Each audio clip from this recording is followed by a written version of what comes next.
Apocalipse, capítulo 4, versículos de 1 a 11. Visões proféticas da história. Depois disso, tive uma visão. Uma porta estava aberta no céu, e a voz que antes me ouvira falar como uma trombeta dizia: sobe até aqui que te quero mostrar o que deve acontecer depois disso. Imediatamente caí em êxtase e vi um trono levantado no céu, sobre o qual estava alguém sentado. Aquele que estava sentado parecia semelhante a uma pedra de jaspe e de sardônio. Circundava o trono um arco-íris, semelhante à esmeralda. À volta do trono havia outros 24, nos quais se sentavam 24 anciãos, vestidos de roupas brancas, com coroas de ouro na cabeça. Do trono saíam relâmpagos, vozes e trovões, e em frente dele ardiam 7 lâmpadas de fogo, os 7 Espíritos de Deus. Diante do trono havia um mar transparente como cristal. No meio e à volta do trono estavam 4 seres vivos, cheios de olhos na frente e atrás. O primeiro era semelhante a um leão, o segundo a um touro, o terceiro tinha um aspecto de um homem, e o quarto parecia-se com uma águia em pleno voo. Esses 4 seres vivos, cada qual com 6 asas, estavam cheios de olhos por fora e por dentro, e não cessavam de repetir dia e noite: Santo, Santo, Santo é o Senhor, Deus onipotente, aquele que era, que é e há de vir. E de cada vez que esses seres vivos davam glória, honra e graças àquele que está sentado no trono e que vive pelos séculos dos séculos, os 24 anciãos prostravam-se diante dele, adoravam aquele que vive pelos séculos dos séculos e depunham as suas coroas diante do trono, dizendo: És digno, ó Senhor nosso Deus, de receber a glória, a honra e o poder, porque criaste todas as coisas. Foi pela tua vontade que elas existiram e foram criadas. Bom, recebida a mensagem de conversão dirigida a toda a igreja, esta fica preparada para receber a mensagem acerca das coisas que acontecerão, conforme nos observamos no capítulo 4, versículo 1. Referidas nesta segunda parte do livro. O autor pretende fazer ao leitor que essas coisas que irão acontecer, mesmo as mais tremendas, entram nos planos da providência divina.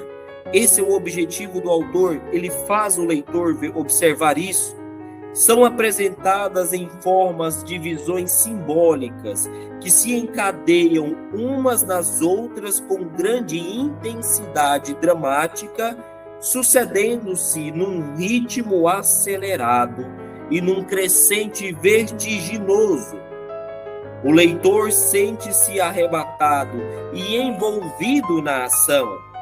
Participa das aclamações ao Cordeiro, que desde o princípio se mostra vitorioso, mesmo no meio das maiores catástrofes. Sente também que é protagonista no gigantesco combate entre as forças do bem e as forças do mal. Fica a perceber que as calamidades de toda e qualquer época se enquadram num projeto sapiente de Deus, que é quem tem a última palavra da história.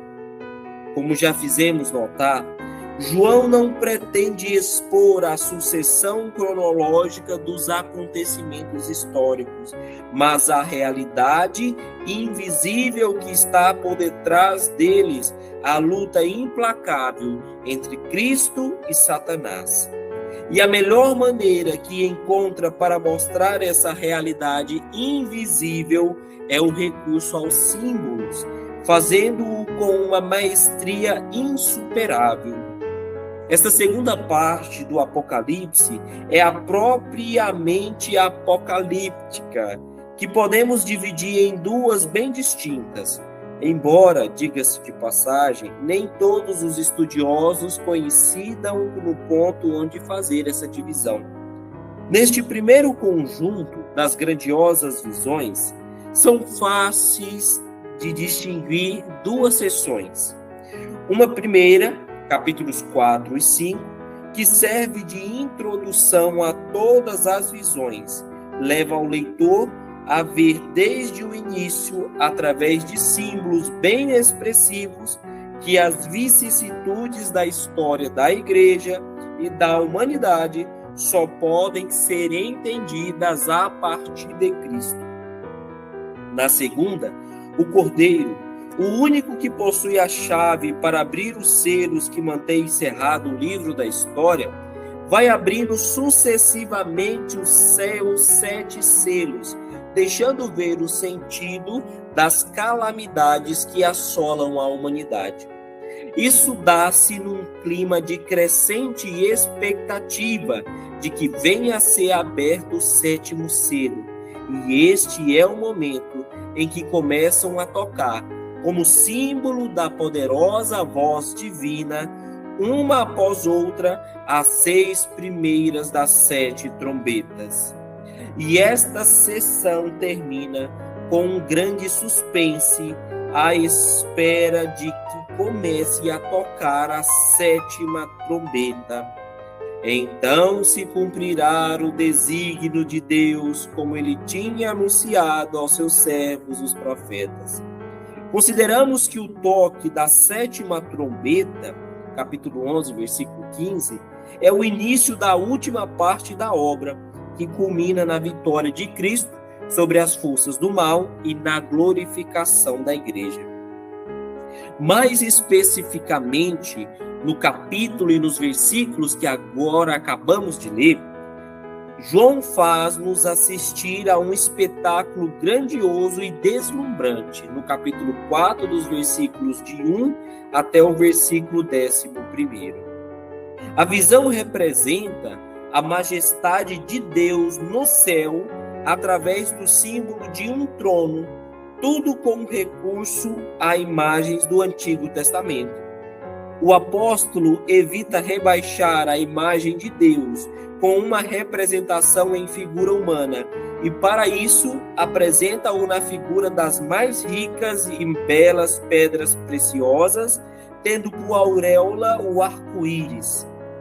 A tremenda majestade de Deus, se você notou, sobressai com as imagens da teofania do Sinai, da manifestação de Deus no Sinai. Relâmpagos, ribombar de trovões e fogo. E é no fogo que se veem os 7 Espíritos de Deus, isto é, o Espírito Santo na plenitude dos seus dons.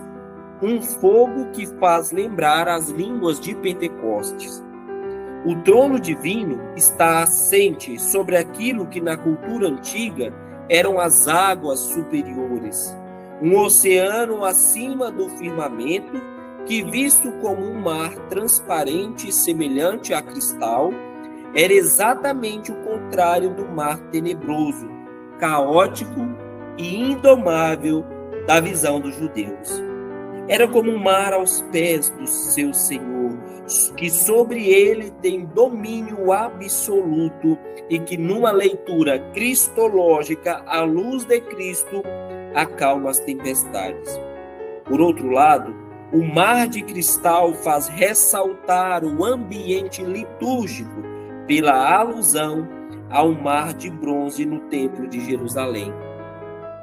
Deus é representado com a sua corte, 24 anciãos, que simboliza mais provavelmente os santos do Antigo e do Novo Testamento, pela alusão às 12 tribos de Israel, às quais se soma a igreja dos 12 apóstolos.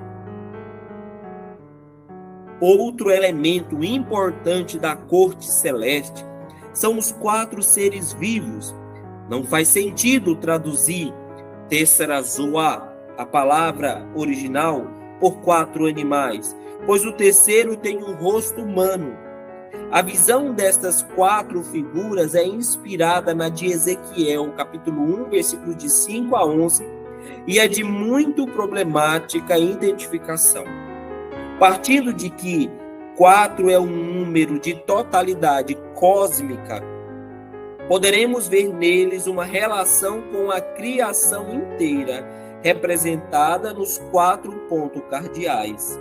A sua descrição com 6 asas, extrema agilidade, e a semelhante aclamação a Deus, faz pensar nos serafins da visão de Isaías, capítulo 6, versículo de 2 a 3, com a particularidade de as asas estarem cheias de olhos, que nos indica ciência e vigilância perfeitas.